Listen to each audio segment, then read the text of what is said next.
yang mereka bersabar dalam mencari wajah Allah, dalam menginginkan wajah Rabb mereka. Saksikanlah kajian Islam ilmiah di Roja TV dan Radio Roja.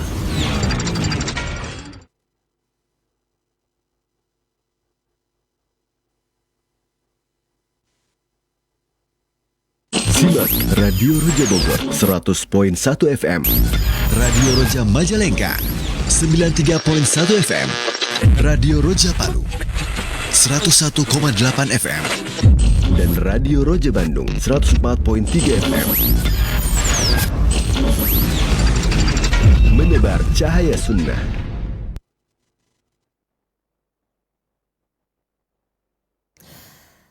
Assalamualaikum warahmatullahi wabarakatuh.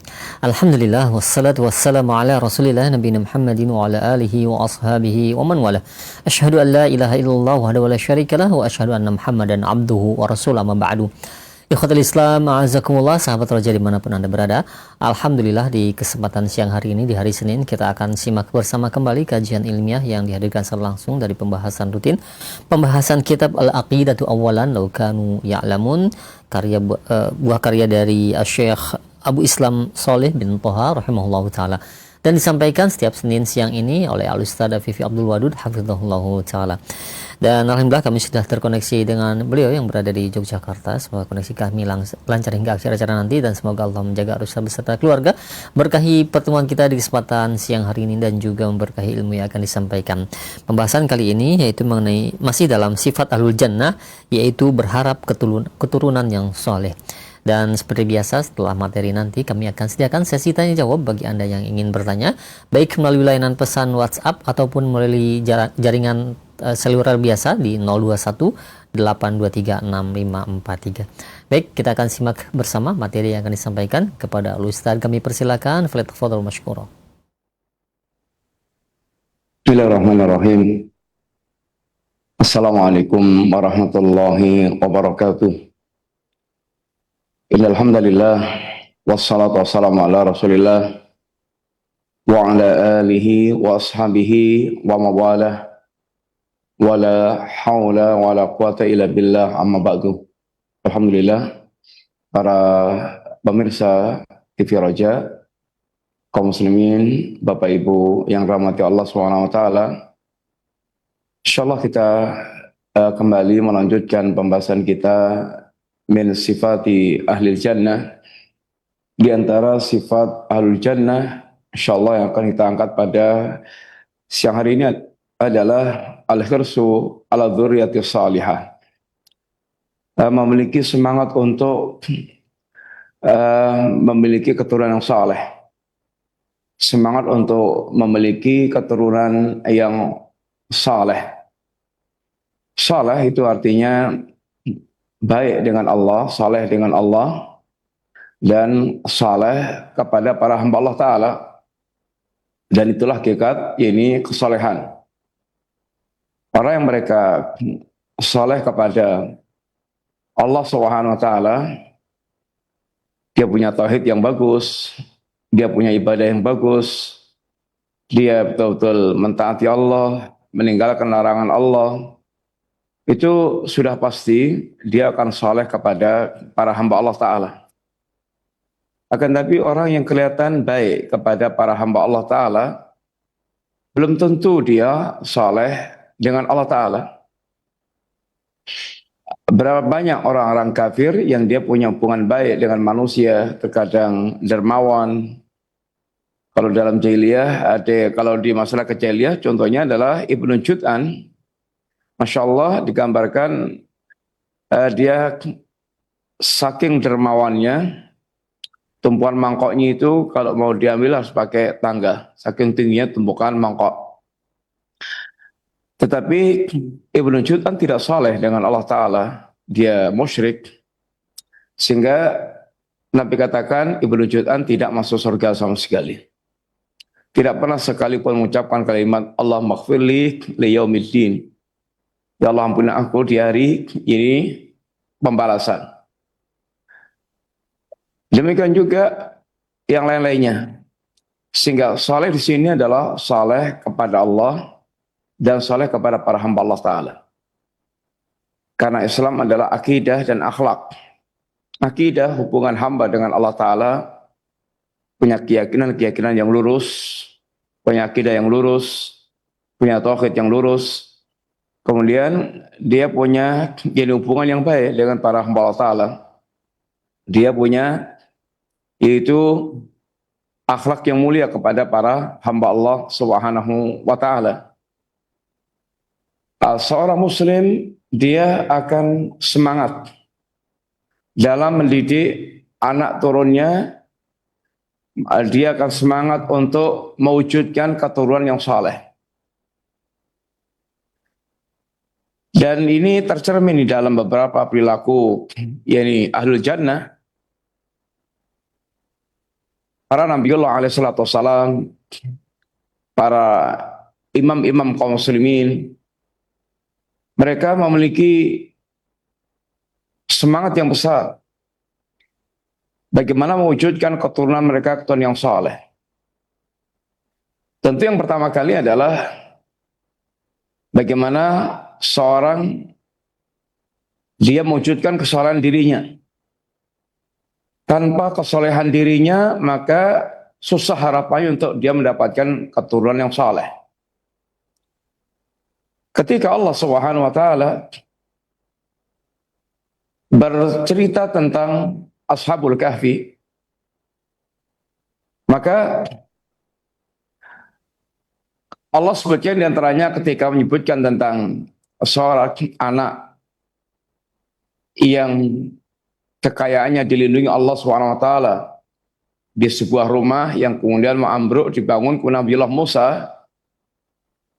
dibangun oleh Khidir dan Nabiullah Musa. Apa di antara perkataan Allah Ta'ala? Wa kana abuhuma salihan. Dan ayahnya kedua anak itu adalah seorang yang saleh. Sehingga seorang ayah yang saleh, maka harapannya akan menurunkan anak-anak yang saleh. Maka mesti yang pertama kali kita lakukan adalah bagaimana kita mewujudkan diri kita untuk menjadi orang yang saleh. Orang yang mentaati Allah, yang memiliki akidah yang lurus, memiliki akhlak yang baik. Baru kemudian kita berusaha untuk memiliki keturunan yang saleh. Demikian juga seorang mereka berharap untuk mendapatkan keturunan yang saleh, maka jangan lupa memilih partner, memilih pasangan yang salihah. Bagaimana kita menanam benih di lahan yang ini baik. Dan itulah rahim seorang wanita. Dan kita mesti memilih rahim orang yang salihah, istri yang salihah. Maka Islam sangat perhatian sekali berkaitan dengan masalah pemilihan yakni pasangan. Ketika Rasulullah SAW beliau mengarahkan kepada para laki-laki dalam memilih istri, kata Nabi, tungkahul mar'ah li arba'.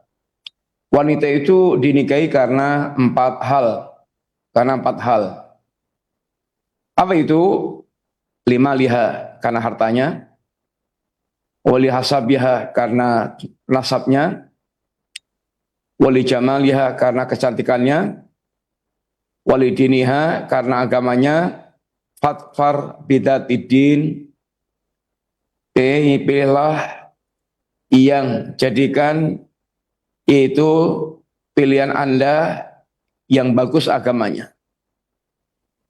Taribat yadak, niscaya Anda akan bahagia. Niscaya Anda akan bahagia. Nabi sebutkan di sini kebiasaan manusia memilih wanita karena hartanya, karena nasabnya, karena kecantikannya. Ini biasa. Dan ini berkaitan urusan dunia. Siapa yang tidak ingin istrinya berharta? Siapa yang tidak ingin istrinya keturunan ini punya kedudukan atau nasabnya baik, siapa yang tidak ingin istrinya cantik, ini hal yang boleh-boleh aja dan fitrah manusia menginginkan itu semuanya. Tetapi ada satu kunci yang Nabi ini arahkan, yaitu walidiniha, tentang agamanya. Dan jadikan agamanya ini kunci pilihan. Kunci pilihan. Ada seorang ulama yang memberikan tamsil, orang itu kalau hanya itu pilihan kepada wanita, kalau hanya harta, kemudian nasab, kemudian kecantikan, itu ibaratnya nol. Nol yang berjejer. Harta nilainya nol, kemudian nasab nilainya nol, kemudian kecantikan ada nol. Sedangkan agama adalah angka 1. Kalau hanya meletakkan pilihan kepada hartanya, maka nol. Kemudian nasabnya bagus, nol jejer nol. Tambah cantik, jejer nol lagi. Nol jejer 3, nilainya nol. Tapi kalau pertama, ya ini agamanya. Berarti dia meletakkan angka 1. Kemudian cantik, berarti tambah lagi depannya 0, jadi 10. Tambah lagi berharta, berarti tambah 0 lagi, nilainya 100. Kemudian nasabnya bagus, berarti tambah 0 lagi, nilainya 1000. Artinya agama penentu. Agama adalah penentu. Dan kalau menikah dengan wanita yang itu salihah, maka seorang akan dia berbahagia. Karena wanita salihah tahu tentang hak-hak dirinya, tentang hak suami, tentang ini haknya keluarga. Dia akan berusaha untuk memenuhi kewajibannya, menunaikan haknya orang lain.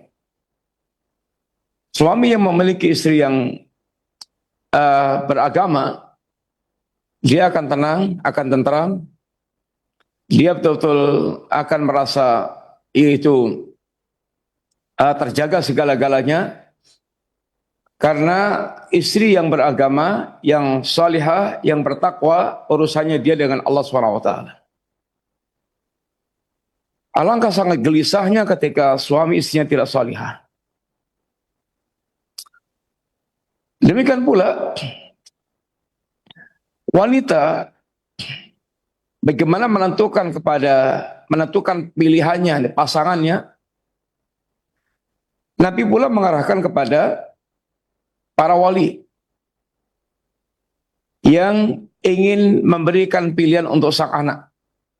Idza ja'akum man tardawna dinahu wa khuluquhu fasawijuhu. Kalau datang kepada Anda wahai para wali, orang yang Anda telah ridha tentang agamanya, Anda telah ridha tentang akhlaknya. 2 hal Nabi sebutkan, agama dan akhlak.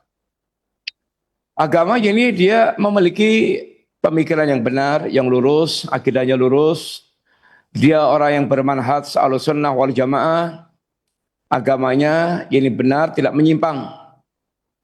Dan akhlaknya bagus. Akhlaknya baik. Kadang-kadang orang yang kelihatan agamanya baik, artinya punya pemahaman yang sudah bagus pemahamannya. Tapi kadang-kadang akhlaknya nggak bagus. Temperamental umpamanya. Suka marah. Sehingga ringan tangan. Artinya ringan tangan itu suka ngeplak-ngeplak. Plak-plak.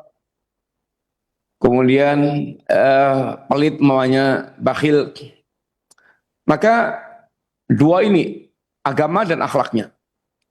Kalau datang pada Anda orang yang agamanya bagus, akhlaknya bagus, nikahkan. InsyaAllah ini akan baik. Suami yang bertakwa kepada Allah Ta'ala, ketika dia menikahi seorang wanita, kalau seandainya ternyata kemudian betul-betul dia tumbuh kecintaannya kepada sang istri, dia betul mencintai sang istri, maka suami ini akan mencurahkan segala kebaikannya kepada sang istri dengan penuh kecintaan.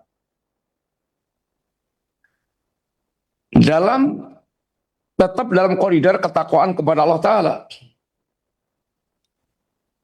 Sehingga berjalan dengan ketakwaan dan penuh dengan kecintaan. Seandainya qadarullah sang suami ternyata tidak mencintai istri, maka dia akan tetap bertakwa kepada Allah Ta'ala. Dia akan benar-benar berusaha untuk tidak zalim kepada sang istri. Jangan sampai dia zalim kepada sang istri. Dan tentu berat yang seperti itu, tapi ketakwaannya akan mengarahkan begitu. Kaum muslimin rahmati Allah SWT, untuk mewujudkan dzurriyyah yang salihah, keturunan yang saleh, hendaknya pertama pilihlah istri yang salihah. Hendaklah dia pilih istri yang salihah, pasangan yang tepat. Pasangan yang tepat. Kalau suami mendapatkan istri yang salihah, kalau istri mendapatkan suami yang saleh, karena suami istri yang saleh dan salihah ini menjadi sebab turunnya anak yang saleh, yang salihah. Umar bin Abdul Aziz, tahu nggak kita dari keturunan siapa Umar bin Abdul Aziz? Pernah satu ketika Khalifah Umar bin Khattab, dia turun keliling memantau penduduknya, memantau rakyatnya. Lalu ada sebuah rumah yang sangat menarik Umar. Ada dialog antara ibu dan anaknya. Umar simak dialog itu. Kata sang ibu, "Nak, akhlitil laban bil ma', campurlah susu dengan air supaya volumenya bertambah, kemudian bungkusannya bertambah, dan kemudian ujung-ujungnya keuntungannya bertambah." Kata sang anak, "Wahai ibunda, bukankah ini dilarang oleh Amirul Mukminin?" Kata ibundanya, "Nak, udah biasa orang-orang melakukan itu. Oh juga Amirul Mukminin tidak melihat kita." Apa kata sang anak? "Wahai ibunda, seandainya Amirul Mukminin tidak melihat kita, maka Rabbnya Amirul Mukminin pasti melihat kita." Umar yang mendengarkan dialog ini sangat tertarik. Langsung dia pulang ke rumahnya, dikumpulkan itu anak-anak laki-lakinya, ditawarkan pada mereka, siapa yang mau menikahi wanita yang tadi dengar oleh Umar tadi. Singkat cerita, ada yang sanggup menikahinya. Jadi pernikahannya menurunkan seorang, yaitu wanita, bayi wanita. Bayi wanita ini tumbuh berkembang sampai umur pernikahan, dia menikahlah dengan laki-laki namanya Abdul Aziz.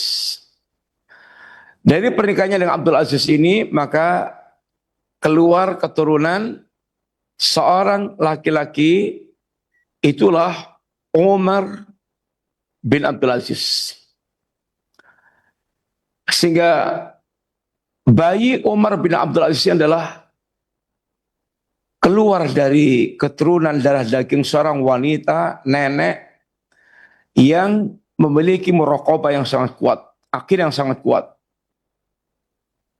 Itulah pilihan Umar untuk menikahkan dengan anaknya yang kemudian bercucu, yang sampai pada ini bercucu atau berketurunan, yaitu Umar bin Abdul Aziz. Maka seorang yang perhatikan ini tentang pasangannya. Demikian juga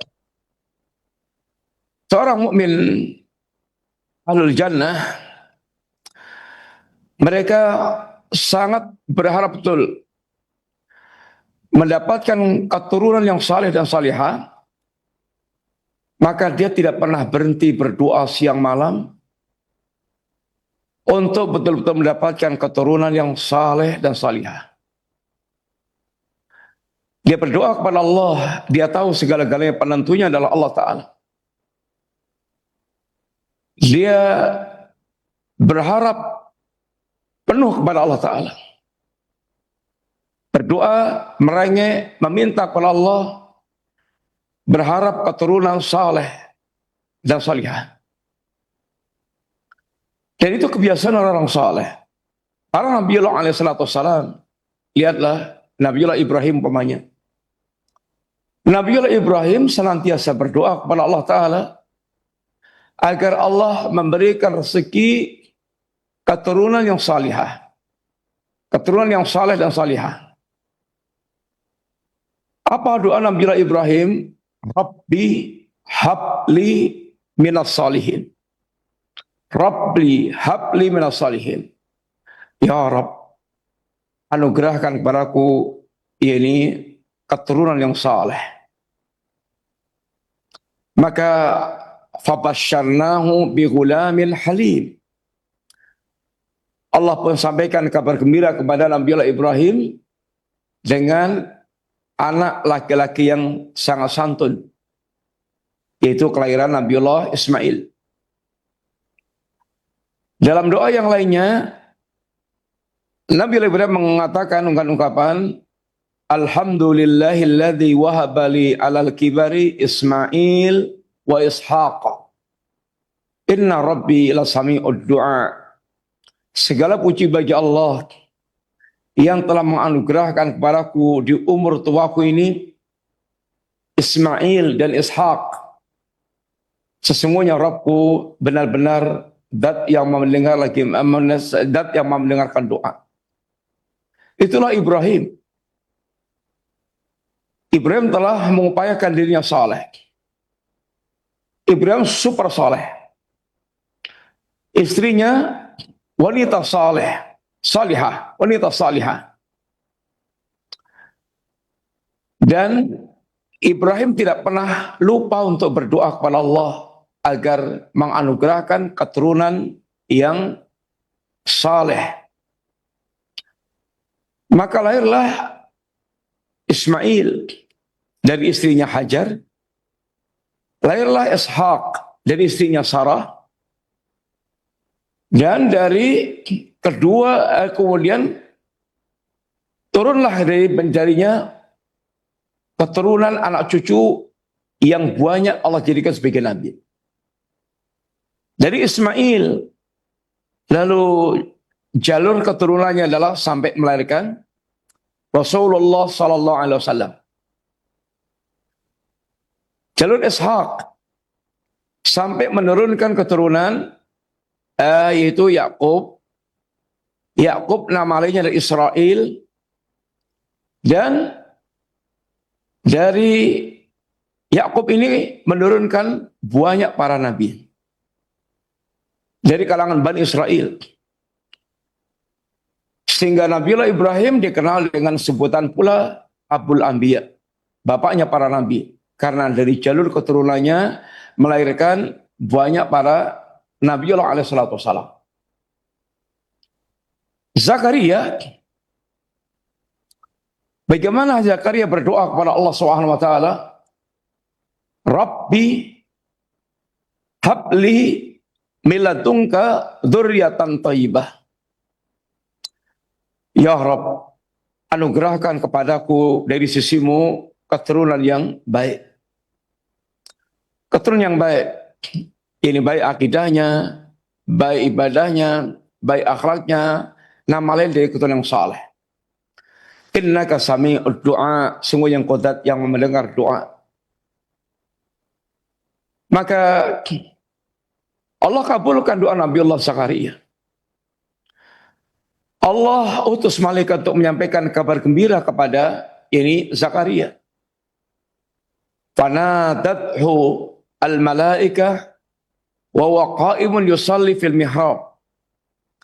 Saat Zakaria sedang salat di mihrab, malaikat memanggil Zakaria, "Annallaha yubashshiruka bi Yahya." Sungguhnya Allah menyampaikan kabar gembira kepadamu ini dengan kehadiran Yahya.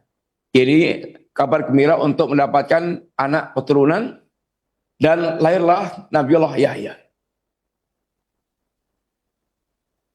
Itulah Nabi Zakaria. Ibadur Rahman, Allah ceritakan tentang bagaimana sifat Ibadur Rahman. Wa ibadur rahmanil ladzina yamshuna 'alal ardi hauna.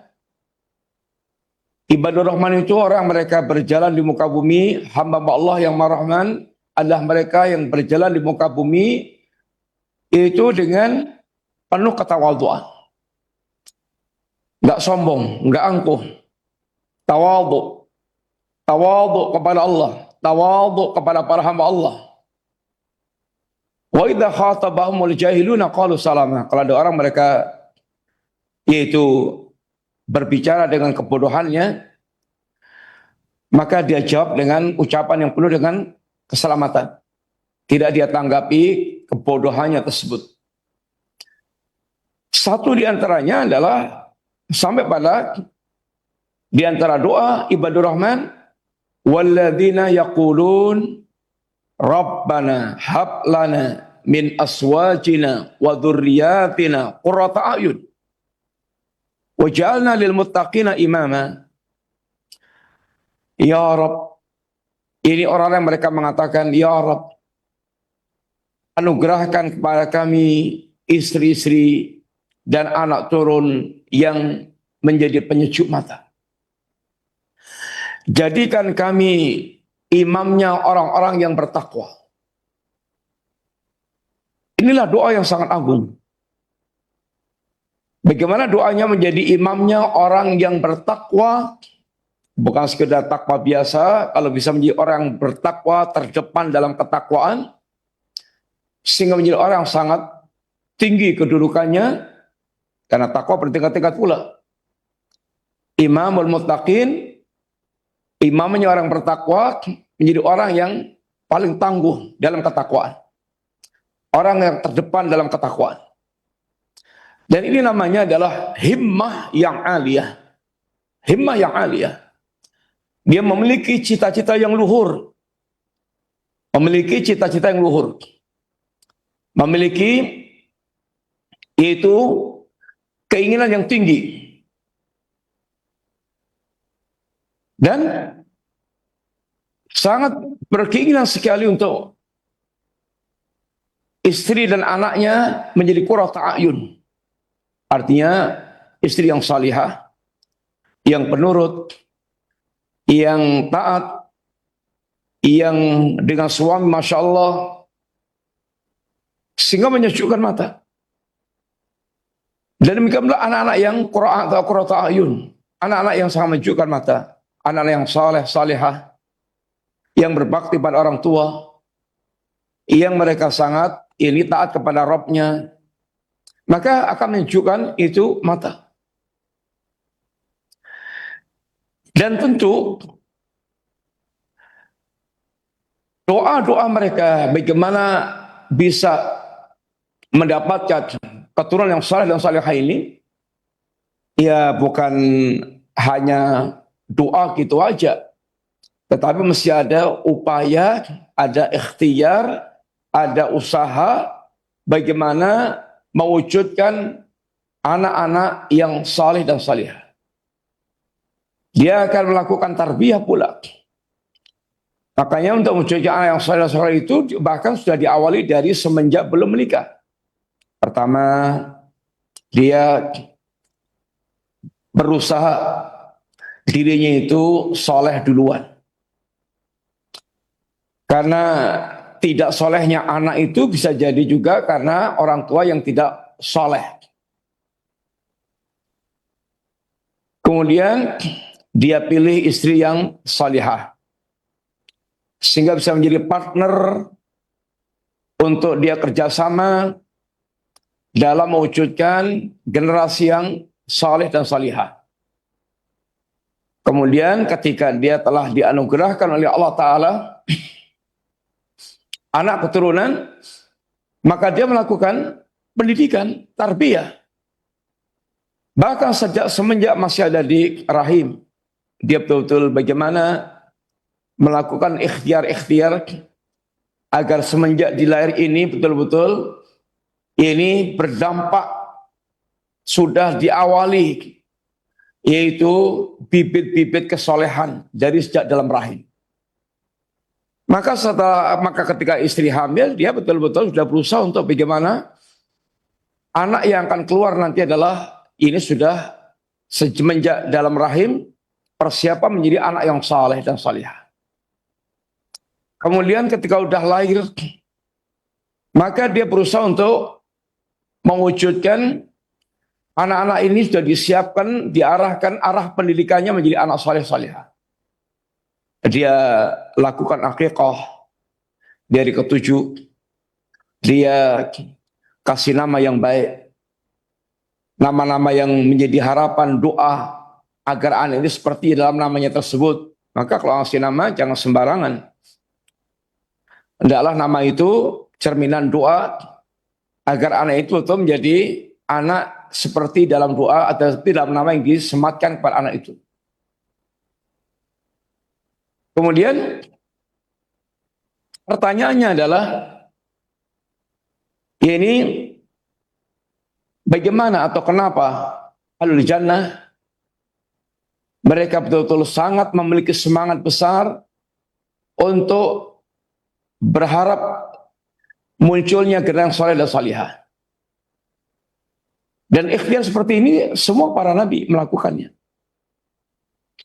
Nabiullah Ibrahim umpamanya, lihat, ketika telah berdoa kepada Allah Ta'ala bagaimana memiliki anak yang saleh, keturunan yang saleh, maka Ibrahim pun telah mendidik anak-anaknya untuk bisa mencintai Islam dan bahkan mati di atas Islam, sehingga menanamkan Islam itu adalah harga mati, perkara yang harus dilihat sebagai perkara yang paling mahal. Jangan pernah sampai rusak keislamannya. Dunia boleh hilang, dunia boleh berguguran, tapi Islamnya tidak boleh.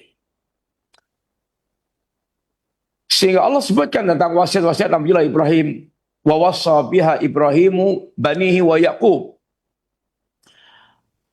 Nabiullah Ibrahim dan Yaqub punya wasiat-wasiat, pesan-pesan kepada anak-anaknya. Ya baniya innallaha astafa lakumuddin, wahai anak-anakku, Allah Subhanahu wa taala telah memilihkan untuk kalian agama. Fala tamutunna illa wa antum muslimun. Jangan kalian meninggal kecuali sebagai seorang muslim. Ya tentu kita tidak ada yang tahu kapan meninggal. Artinya agar orang betul-betul senantiasa setiap saat itu menjadi seorang muslim yang baik, istiqamah di atas agamanya, sehingga ketika nanti meninggalnya betul-betul dia di atas Islam. Saat kemudian ajal menjemput, dia benar-benar di atas yakni agamanya. Nabiullah Yaqub bagaimana mendidik anak cucunya itu betul-betul agar perhatian dengan akidahnya, tauhidnya. Karena ini yang menentukan dunia akhiratnya. Maka perhatikan bagaimana Yakub berpesan kepada anak-anaknya. Saat sakaratul maut, bagaimana pesan-pesan Nabiullah Yakub. Dan sakaratul maut itu menunjukkan, atau pesan di saat sakaratul maut itu menunjukkan, ini yang selama ini paling mereka perhatikan. Pesan-pesan saat sakaratul maut adalah dipilih yang paling penting di antara yang pernah yaitu dilakukannya. Yang menunjukkan Nabi Yakub, beliau selama ini melakukan pendidikan yang sangat kuat agar anaknya betul-betul senantiasa di atas akidah yang lurus. Am kuntum syuhada'a id hadara Yaqubal mautu. Apakah kalian hadir menjadi saksi saat ajal menjemput, yakni Nabiullah Yakub? Id qala li banihi, ketika Yakub mengatakan kepada anak-anaknya, ma ta'buduna min ba'di, wahai anak-anakku, apa yang akan kalian sembah setelahku? Ini wasiat akidah, ini wasiat tauhid, menunjukkan perhatian yang besar Nabiullah Yakub terhadap pendidikan agamanya, pendidikan akidahnya, pendidikan tauhidnya. Yang jarang orang tua melakukan hal yang demikian. Rata-rata orang tua yang selalu mereka pesankan berkaitan dengan rumahnya, makannya, penghasilannya, jarang mereka menanyakan salatnya, akidahnya, agamanya. Ini wasiat untuk betul-betul bertahan di atas akidah yang lurus. Qalu, anak-anaknya mengatakan, na'budu ilahaka wa ilaha abaika Ibrahim wa Ismail wa Ishaq ilahan wahidan wa nahnu lahu muslimun. Wahai ayahanda, kami akan menyembah sesembahanmu, sesembahan bapak kakek moyangmu, Ismail, Ishaq, ilah yang tunggal. Dan kami ada orang-orang yang berserah diri kepada Allah SWT. Wasiat Nabiullah Yakub menunjukkan, mencerminkan bahwa beliau memiliki usaha yang kuat untuk melahirkan anak yang saleh. Luqmanul Hakim. Bagaimana Allah menukilkan pendidikan Luqman? Mendidik akidah, mendidik muraqabah, mendidik akhlakul karimah. Wa idh qala Luqmanu li banihi wa huwa ya'iduhu ya bunayya la tusyrik billah inna syirka la dzulmun 'adzim. Ingatlah ketika Luqman mengatakan pada anaknya dan dia sedang memberikan nasihat, pelajaran, pengajaran. Ya bunayya, wahai anda, wahai ananda, la tusyrik billah, jangan anda menyekutukan Allah. Inna syirka la dzulmun 'adzim. Syirik itu adalah kezaliman yang sangat besar. Bagaimana Luqman mendidik anak-anaknya untuk memiliki tauhid yang benar. Jangan sampai terjerumus dalam perbuatan syirik. Lebih-lebih di zaman kita, banyaknya muslimin yang tenggelam dalam dunia syirik. Sehingga banyak yang tidak peduli dengan akidahnya, tauhidnya. Maka mesti seorang muslim, seorang ayah, orang tua harus memiliki semangat untuk mewujudkan anak-anak yang mereka faham agamanya, faham tauhid, faham akidah, dan hati-hati dengan segala macam bentuk kesyirikan. Karena ini malapetaka terbesar dalam hidup adalah ketika seorang terseret dalam yaitu kesyirikan. Bagaimana Luqman mengajarkan muraqabah, hati yang senantiasa merasa diawasi Allah. Ya bunayya, innaha in taqu mithqala habbatin min khardalin fatakun fi sakhratin aw fis samawat aw fil ardi ya'ti biha Allah. Wahai anakku, sesungguhnya seandainya ada perkara yang intaku mithqala habbatin min khardalin, seandainya ada sebuah biji sawi semut hitam yang ada di sebuah fisakhra, di padang sahara, atau fis samawat, atau fil ardi, atau di langit, atau di bumi, ya'ti bihallah, maka perkara itu akan didatangkan Allah Ta'ala. Seandainya Anda punya kebaikan atau keburukan sebesar biji sawi, sebesar semut yang terletak di padang pasir yang luas, tetap Allah akan datangkan. Allah melihat. Innallaha latifun khabir. Allah zat yang maha lembut, maha mengawasi dengan pengawasan yang detail. Ini pelajaran muraqabah agar senantiasa merasa dalam pengawasan Allah Ta'ala. Dan ini akidah. Bagaimana mendidik anaknya menegakkan salat, bagaimana mendidik anaknya untuk memiliki akhlak yang mulia, sehingga tumbuh berkembang dalam kesolehan, dengan mendidik anak-anaknya dengan agamanya, akidahnya, ibadahnya, ini akhlaknya, yang menunjukkan mereka memiliki perhatian sangat besar. Rasulullah Sallallahu Alaihi Wasallam pula bagaimana mengarahkan memiliki perhatian besar pada anak-anak untuk mereka terbina, terdidik, tertarbiyah di atas jalan yang lurus, di atas kebaikan-kebaikan agamanya. Saat melihat anak kecil yang itu namanya anak-anak mengambil sana sini, apa kata Nabi kepada sang anak ini? Ya ghulam, sammillah wa qul biyaminik wa qul mimma yalik. Nah, kalau mau makan, sebut nama Allah Ta'ala. Ini baca bismillah.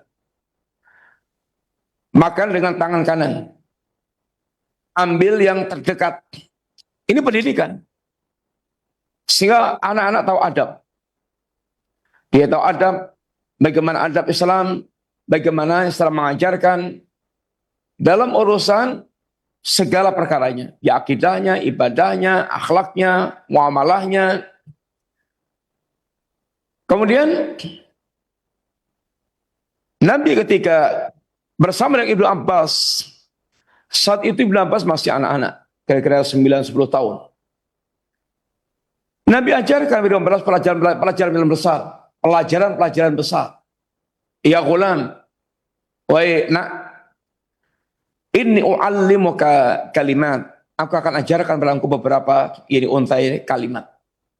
Berapa pelajaran? Ihfadillah yahfadka. Jaga Allah, Allah akan menjaga Anda. Ihfadillah tajiduhu tujahak. Jaga Allah, jadi jaga agama Allah, pelihara betul agama Allah, Anda akan dapatkan Allah di hadapan Anda. Idza sa'at fas'alillah wa idza sta'anta fasta'in billah. Kalau Anda minta kepada Allah, kalau Anda minta tolong kepada Allah Ta'ala. Pelajaran tauhid. Wa'lam annal ummata law istama'at ala ayang fa'uka bi syai'in lam yanfa'uka illa bi syai'in qad kataballahu lak. Dan ketahuilah, seandainya umat ini mereka berkumpul untuk mendatangkan manfaat, maka manfaat itu tidak akan Anda dapatkan kecuali yang telah ditakdirkan Allah kepada Anda. Untuk Anda. Walau istama'u ala ayyadurruka bi syai'in lam yadurruka illa bi syai'in qad katabahallahu alaik. Demikian pula seandainya manusia bersepakat untuk menimbulkan mara bahaya kepadamu, maka mara bahaya itu tidak akan menimpa engkau kecuali yang telah ditakdirkan Allah kepadamu. Rufiatil aqlam wa jafatis suhub, pena telah diangkat, tinta telah jadi kering. Ini pelajaran besar. Pelajaran akidah tentang Allah, pelajaran ini agar total meminta, bersandar, bergantung pada Allah. Pelajaran tentang urusan takdir. Sehingga anak-anak tumbuh berkembang dengan akidah yang sahihah. Anak-anak tumbuh berkembang dengan tauhid yang lurus, yang bagus. Dan ini pendidikan. Bapak Ibu yang rahmati Allah Ta'ala, kenapa sih Ahlul Jannah kok sedemikian perhatian? Seorang mukmin Ahlul Jannah demikian perhatian dengan pendidikan anak-anak yang saleh. Perhatian memiliki semangat untuk memiliki keturunan yang saleh. Di antaranya yang pertama, karena anak yang saleh salihah ini akan bermanfaat untuk kedua orang tuanya semasa hidupnya maupun setelah wafatnya. Di waktu masih hidup, kalau kita memiliki anak-anak yang saleh salihah, itu anak-anak itu akan menjadi qurratu a'yun. Akan menjadi penyejuk mata. Coba bayangkan, seandainya anak-anak bapak ibu, kalau mau pergi pamit, cium tangan orang tua, kemudian sangat beradab dengan orang tua, tentu orang tua terenyuh.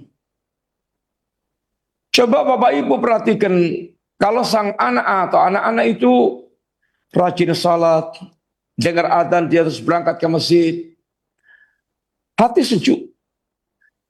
Kalau kita kemudian lihat anak-anak kita buka Al-Quran, dia baca, dia hafalkan, setor hafalan, sebuah pemandangan yang menunjukkan.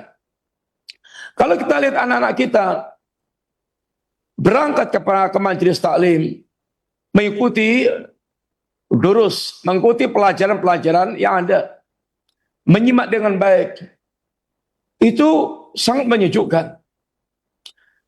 Anak-anak kita duduk dengan orang saleh, dengan orang baik-baik, sangat menyejukkan.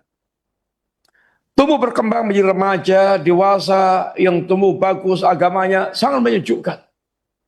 Coba lalu kalau anak-anak kita ini berandalan, narkoba, nakal, nggak tahu adab, pecicilan, kemudian nggak Quran, tentu sangat menyedihkan orang tua.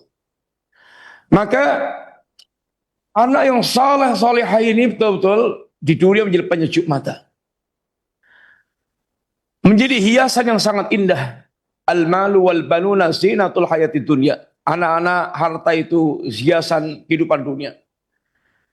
Hiasan yang indah, yang kiki, yang menyejukkan apabila anak-anak kita saleh salihah. Kalau anak-anak kita yang tumbuh berkembang saleh salihah, pahala akan mengalir kepada orang tua. Kalau kita meninggal, anak kita saleh, dia suka mendoakan kita, terus doanya itu sangat bermanfaat untuk orang tuanya, menjadi jariah orang tuanya. Itu yang akan kita dapatkan sewaktu kita masih hidup. Setelah kita mati, anak yang saleh ini akan sangat memberikan manfaat untuk kedua orang tuanya. Al-Jannah di dunia, ini orang-orang mukmin, mereka sangat semangat mengharapkan munculnya generasi saleh salihah, karena agar mereka menjadi a'immatul muttaqin, imam-imam dalam ketakwaan. Doanya waja'alna lil muttaqina imama, sehingga pendidikan mereka dididik agama, tahu tauhid, tahu ibadah, tahu akhlak. Kita pilihkan sekolah yang tepat, kita biayai, kita banyak yaitu berkorban, supaya mereka menjadi a'immatul muttaqin, menjadi imam orang yang bertakwa, yang betul-betul mereka senantiasa menyeru diri dan orang lainnya untuk senantiasa bertakwa kepada Allah, mentaati Allah. Kemudian demikian juga, kenapa memiliki semangat untuk kita ini mendidik anak menjadi saleh salihah, agar bisa sama-sama masuk surga. Tentu sebuah kegembiraan yang membanggakan seandainya keluarga besar di dunia kemudian bersama lagi di jannah kelak. Itu sebuah cita-cita yang sangat luhur, sangat menggembirakan. Betapa sangat luar biasanya. Dan Allah katakan, walladzina amanu wattaba'athum dzurriyyatuhum biimanin. Orang-orang yang beriman lalu diikuti anak turunnya juga mereka beriman, alhaqna bihim dzurriyyatahum. Akan kami temukan dengan anak turunnya kelak di surga. Wa ma alatnahum min amali min syai', tanpa mengurangi kadar amal mereka sedikit pun. Bahkan orang-orang yang surganya tinggi bisa mengatral yang surganya lebih rendah. Yang jelas tanpa mengurangi amal mereka sedikit pun, Allah akan temukan mereka di surga. Kullu mri'in bima kasabat rahina, setiap orang akan bertanggung jawab dengan perbuatan mereka ini masing-masing. Seorang mukmin al-jannah, mereka semangat mendidik anak turunnya di dunia ini menjadi saleh salihah, karena anak-anak itu adalah amanah, dan Allah itu akan tanya tentang amanah ini. Kullukum ra'in wa kullukum mas'ulun an ra'iyatihi. Setiap Anda adalah pemimpin, dan setiap Anda akan ditanya Allah tentang kepemimpinan yang Anda. Maka Allah pun juga berwasiat, yusikumullahu fi auladikum. Allah wasiat pada kalian tentang anak-anak kalian. Jadi perhatikan anak-anak kalian, jangan sampai Anda sia-siakan amanah itu. Jangan Anda berbuat buruk pada anak-anak.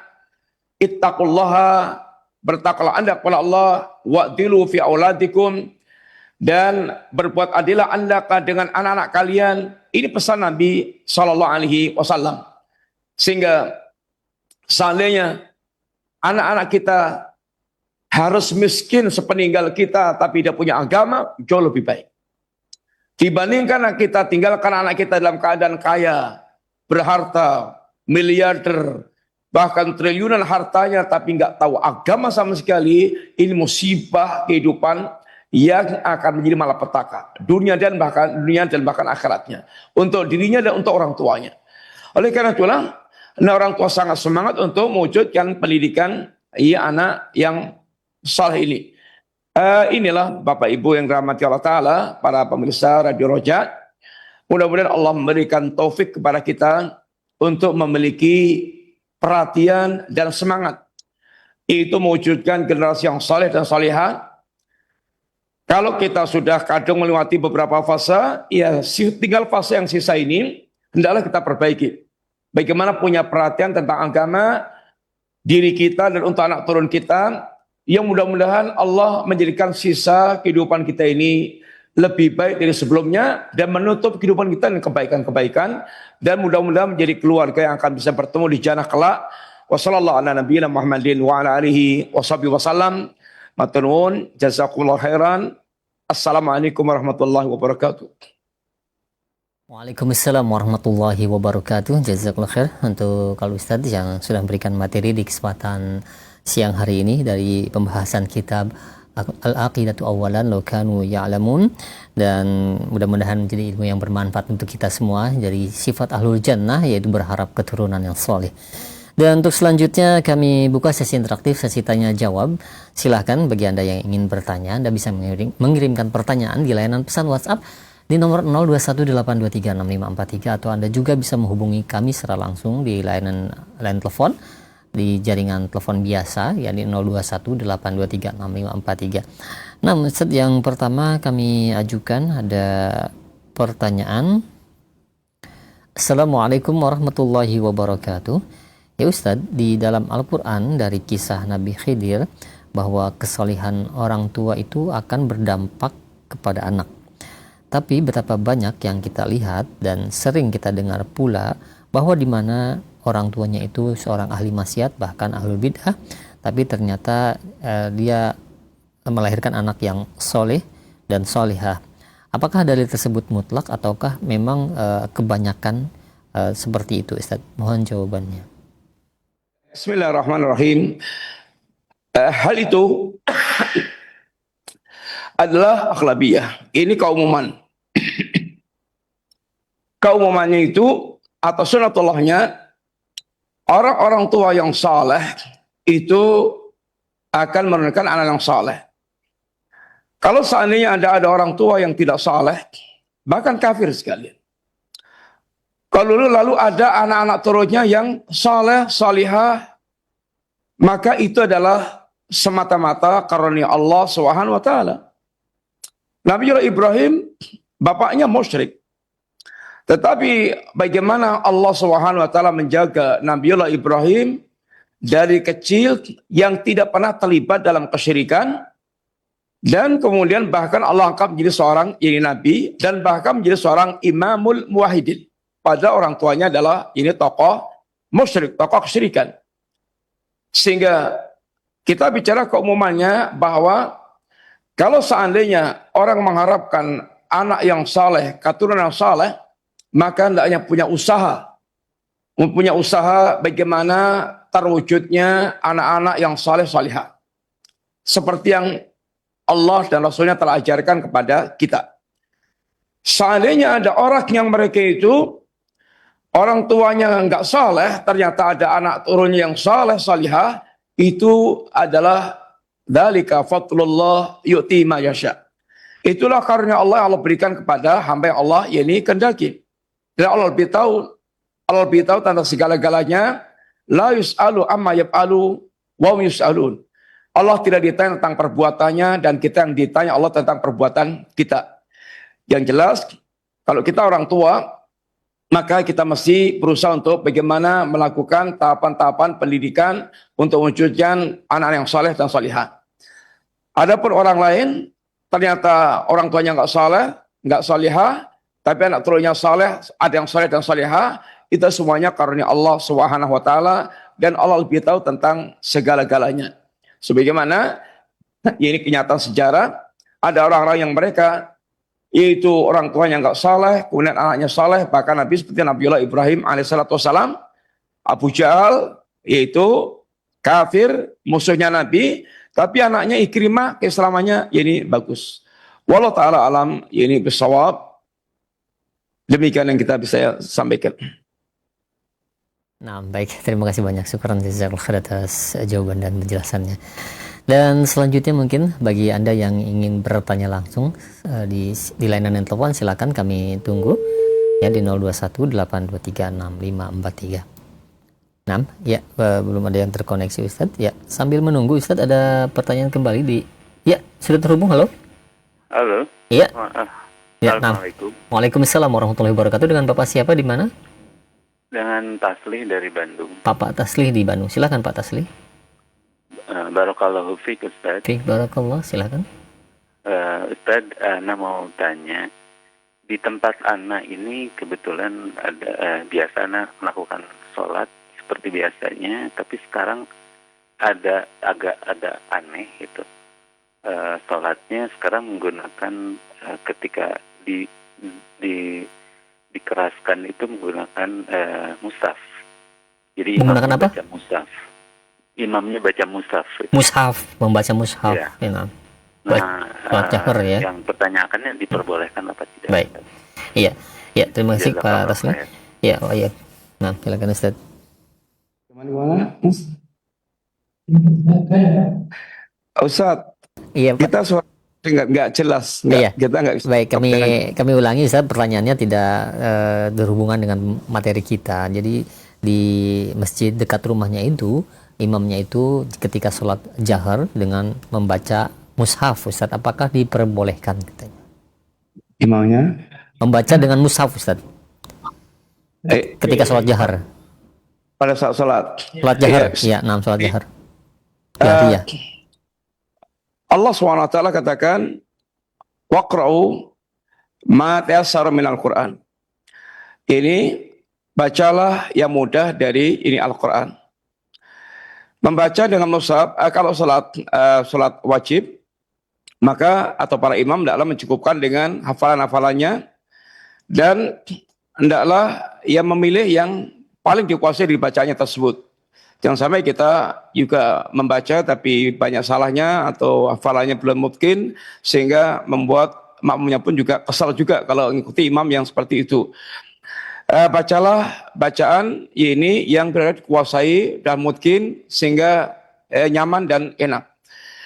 Adapun membaca dengan itu mushaf, wallahu shawab, yang para ulama mereka telah bicara, ada yang membolehkan, ada yang juga tidak membolehkan. Seandainya yang terbaik tentu adalah dengan hafalan yang hafalan yang telah dihafalkan, sehingga membaca sesuai dengan hafalannya. Dan kalau ada yang menyimak di belakangnya tentu lebih baik. Kalau nanti ada yang salah kemudian yaitu meluruskan. Dan nyimaknya pun nggak perlu juga pakai mushaf, maka ada penyimak yang juga ini penyimak hafalan, sehingga kalau ada yang keliru-keliru bisa dibenarkan. Dan seandainya kemudian yang nyimak pun juga nggak hafal juga, ya sudah, imam keliru sudah nggak apa-apa, kemudian langsung ini salat diteruskan. Wallahu a'lam bishawab berkaitan dengan masalah yaitu imam yang mereka membaca dengan yaitu mushaf. Sebagian ulama yang membolehkan yaitu ketika kita apalagi salat sunat, diantaranya salat pengen panjang, kita pengen panjang salatnya tapi nggak hafal panjang, maka dia kemudian membaca dengan mushaf. Tentu yang terbaik adalah dengan hafalan, sehingga lebih bisa menghadirkan kekhusyukan dan lebih fokus kepada apa yang kita baca. Wallahu ta'ala a'lam bis-shawab.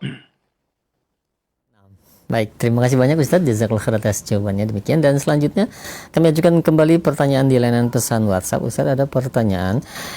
Ya Ustadz, bolehkah kita merasa iri kepada mereka yang memiliki kemampuan untuk menyekolahkan anaknya di sekolah sunnah yang berkualitas, namun kita tidak mampu memasukkan mereka, anak-anak kita sendiri, dan itu merupakan usaha untuk mendidik anak-anak yang menjadi anak yang soleh dan soleha.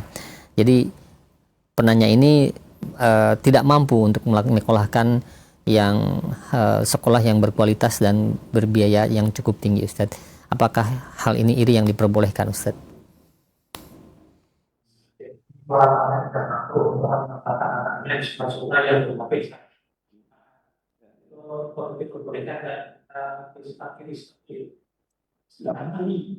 Iri.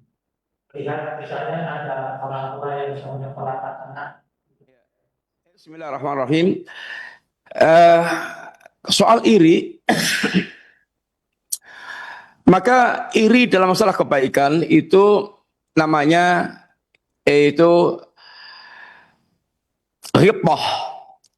Ghibah.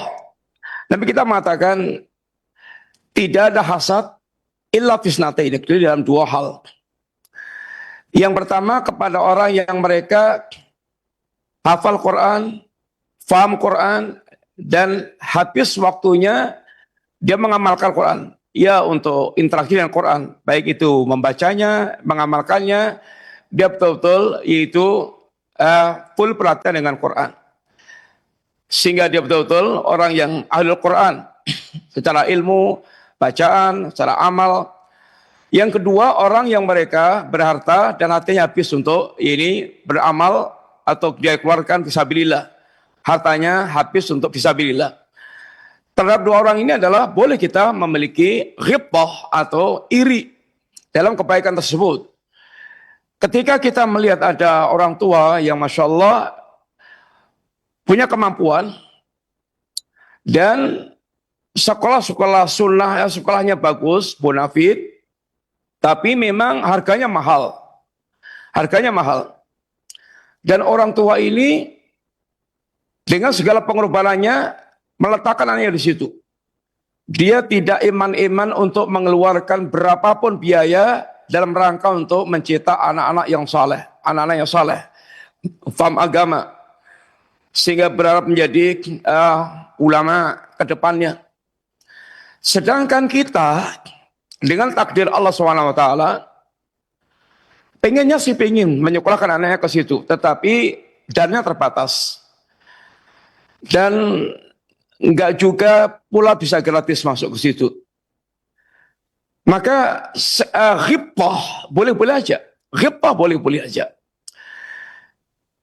Kita iri atau kita yaitu merasa pengen banget sama seperti dia. Tapi masalahnya kemampuan kita terbatas. Ya kembalinya wattaqullaha mastata'tum. Sahabat ketika melihat orang-orang kaya yang mereka Masya Allah dengan hartanya itu bisa melakukan banyak hal amal saleh yang tidak bisa dia lakukan karena miskin. Mereka datang pada Nabi ya Rasulullah, dzaba ahlud dusur bil ujur. Ya Rasulullah, orang-orang kaya mereka telah memborong pahala. Yusalluna kama nusalli wa yasumuna kama nasum. Ya Rasulullah, mereka salat kayak kami salat. Mereka berpuasa kayak kami berpuasa. Tapi ya Rasulullah, wa yatasaddaquna bi fuduli amwalihim. Tapi mereka bisa bersedekah dengan kelebihan harta yang mereka miliki. Lalu Nabi tawarkan mereka, mau nggak kejarkan mereka kalian setelah salat bacalah ini takbir, tasbih, tahmid sekian kali. Lalu mereka pun melakukan apa yang diajarkan oleh Nabi. Amalan yang bisa mengejar keutamaan orang kaya yang berharta tadi. Semangat orang miskin.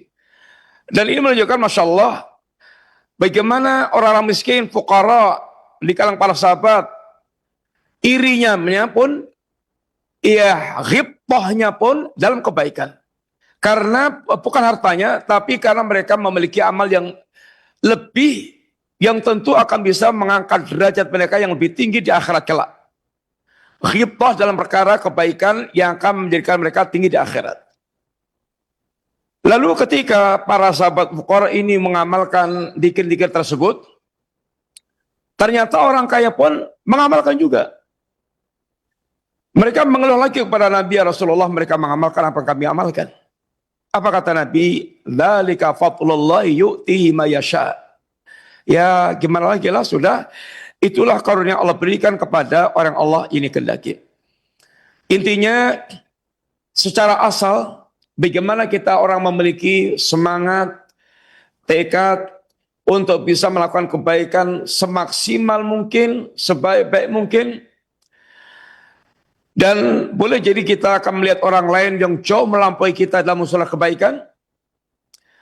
Dan ternyata kita terbatas kemampuan kita untuk melakukan kebaikan tersebut.